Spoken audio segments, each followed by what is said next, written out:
What's up guys? Kamusta kayo? It's me again, Joseph Gates. So for today's video guys, let's talk about Shopee S Loan. Or kumbaga parang personal loan siya tulad sa mga major banks like BDO, BPI, East West, Metrobank, ganyan. Para siyang personal loan pero ito ay ino-offer ni Shopee. Pag-uusapan natin guys kung magkano yung interest rates at saka kung paano kayo makatipid sa monthly amortizations. Kasi merong isang option guys na kung saan kung hindi mo siya piliin, makakatipid kayo ng monthly payments ninyo. Kasi kapag pinili nyo yun, madadagdagan yung monthly payments ninyo every month. At saka pag-uusapan natin guys kung paano nga ba mag-avail ng Shopee S Loan. Paano kayo mag-loan sa Shopee, parang ganun. At saka kung magkano yung magiging monthly amortization at saka kung magkano yung pwede nyong i-loan sa Shopee S Loan. Pero bago yun, nais muna kitang imbitahan na mag-subscribe sa YouTube channel ko kung bago ka pa lang kasi marami pa akong i-share ng mga tutorials, knowledge, and experience of mine in the future. Kaya naman huwag niyong kalimutan mag-subscribe para updated kayo lagi sa mga vlogs na i-upload ko. Yun lang po at sobrang maraming salamat po. So, as you can see guys here, i-share ko sa inyo guys yung quick guide or ultimate guide kung paano mag-avail ng S-Loan sa Shopee or personal loan. So, of course guys, ito ay ino-offer ni Shopee, no? So, kailangan yung may account sa Shopee, of course. Kailangan mo i-open yung Shopee application, tapos punta kayo sa Me option. Tapos makikita nyo to, ito makikita nyo. Ayan yung options, Shopee Pay, Coins, Pay Later is Vouchers, Pay Later is Loan, ayan yung is Loan, tsaka Mari Bank. So dito tayo ngayon sa Financial Services, since tayo ay maglo-loan or magpe-personal loan sa Shopee. So nakikita nyo is Pay Later, Mari Bank, Insurance, is Loan. So as you can see guys, sa is Loan ko is 82,500 yung offer niya, which is 1% yung admin fee kapag nag-loan kayo sa Shopee. Ibabawas yan guys kung magkano yung ilo-loan ninyo. So ngayon, open nyo yung Shopee app, click nyo yung Me, makikita nyo yan, then i-click niyo yung S-Loan sa Financial Services. Pagka-click ninyo, ganito yung lalabas. Available limit, 82,500. Quick and secure cash loan, then withdraw loan. So ngayon, para makapag-avail kayo ng personal loan sa Shopee or S-Loan, click ninyo of course yung withdraw loan. So ngayon, pagka-click nyo ng withdraw loan, makikita nyo dito, loan application, since maglo-loan nga kayo personal loan. Loan amount is 82,500. For example, ito guys. So ngayon, magkano nga ba yung pwede nyong ma-loan sa Shopee S-Loan? Nakadepende siya guys kung magkano yung approved amount ninyo. Like for example, sa akin, yung pwede kong ma-loan sa Shopee application or sa Shopee account ko is 82,500. So, nandito yung guide guys or yung details.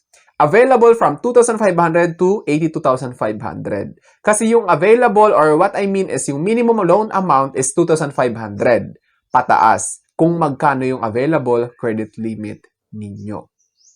Then, select tenure. So, when we say tenure, guys, kung gaano nyo siya katagal babayaran, ilang months or ilang months na hulugan, kumbaga. 12 months, 9 months, 6 months, then 3 months. Up to 3 months yan. Sad to say, guys, yung pinakamatagal ninyong pwedeng hulugan yung loan ninyo sa Shopee is 12 months lang or 1 year. So, ito guys, loan protection, late fee waiving service and protection of accidents. So, ito na yung kailangan yung i-option out, guys, kasi as is talaga siya na naka-option in. So, what I mean is, kapag nag-avail kayo, automatic siya naka-click as mag-a-avail kayo ng loan protection. Ngayon, para makatipid kayo ng monthly amortization, i-click niyo yung orange na yan na box para hindi siya naka-option in. So, kapag naka-option in kasi yan, yun, may additional monthly payment kayo sa monthly amortization ninyo. Kasi yung interest rate, guys, ng is-loan or yung Shopee loan, so magkano nga ba yung interest rate? It is 4.95%.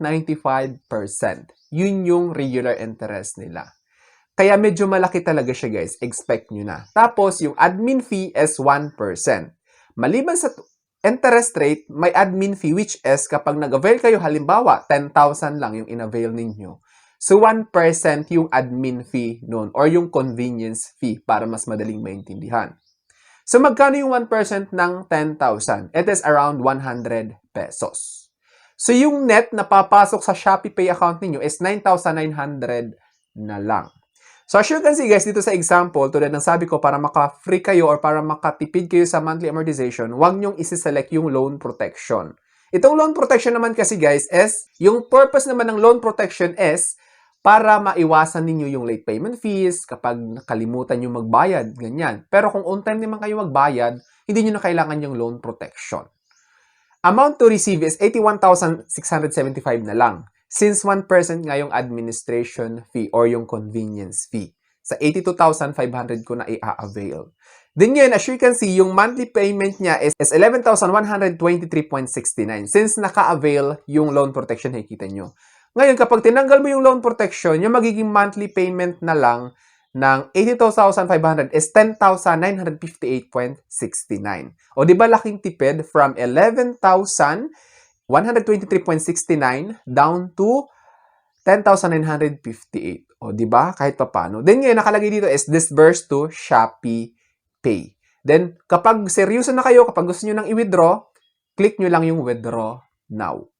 Tapos, input nyo yung PIN. Tapos na. Papasok na siya sa Shopee Pay. Then yan, let's talk about monthly repayment. Kung magkano yung magiging monthly payment ninyo. For example, sa 82,500 na niloan ko. So as you can see guys, yung monthly principal amount is 6,875. Tapos yung monthly interest amount sa 4.95%. As you can see, tulad ng sabi ko, yung interest rate ng Shopee S loan or personal loan sa Shopee is 4.95%. So sa 82,500 ko, 4,083.69 yung monthly interest. Tapos yung principal amount is 6,875. So ngayon, itong monthly amount ng interest ko na 4,083.69, ipa-plus ngayon yan sa monthly principal amount na 6,875. So, yung total is magiging 10,958.69 yung monthly amortization ko. So, sana na-clear ko yun sa inyo guys na yung monthly interest rate is 4.95. So, ngayon yung 82,500 ko, yung monthly interest niya is 4,083.69. Ngayon, i-add yun sa principal amount, 6,875. So, 10,958.69 yung monthly payment ko. Tapos ito guys, kailangan nyo malaman talaga, ulitin ko lang. Kung ayaw nyo na magbayad kayo ng monthly loan protection, kasi as you can see guys, dito sa sample, kapag may loan protection ka, mas mataas talaga yung magiging monthly payment ninyo. Tulad ng pinakita ko, kapag in-avail ninyo yung loan protection, yung magiging monthly ng 82,500 is 11,123.69. Ngayon, kapag hindi nyo na in-avail yung loan protection, yung magiging monthly na lang is 10,958.69. O, diba? Kahit pa paano, every month yun. Tapos, 12 months nyo siya babayaran. Tapos, ganun amount yung matitipid ninyo. So, yun yung sinabi ko na kung paano makatipid sa monthly payment sa personal loan ninyo sa Shopee account ninyo. At make sure lang guys na kailangan bayaran nyo talaga siya on time since hindi nyo in-avail yung loan protection. Siguro naman aware kayo na kapag utang, hindi na bayaran on time yung monthly amortization, papatong yung penalties at saka yung interest. Tapos on the next month naman, hindi nyo naman nababayaran, magkakaroon kayo ng problema in the future. Kasi si Shopee is hindi ito Shopee lang, registered po ito sa CIC. So ibig sabihin, yung transaction nyo dito na pag-loan, isasubmit nila yung reports kung paano ka magbayad sa kanila. Ngayon, kung marami kang late payments, o di ba mag-reflect yan doon sa record mo. At mahihirapan ka na mag-secure ng future loans ninyo kahit sa ibang bangko, hindi na sa Shopee. Kasi naka-record ka na yung pangalan mo doon na may mga late payment ka at may delinquent account ka sa Shopee. Kaya naman, be responsible when it comes to filing your loans. Dapat yung kaya nyo lang talaga bayaran yung monthly amortization. So I think that's all for now sa namin na-share ko. Don't forget to subscribe for more videos. It's me again, Joseph Kate, that says, we don't have cash because we go for cashless transactions. Bye-bye!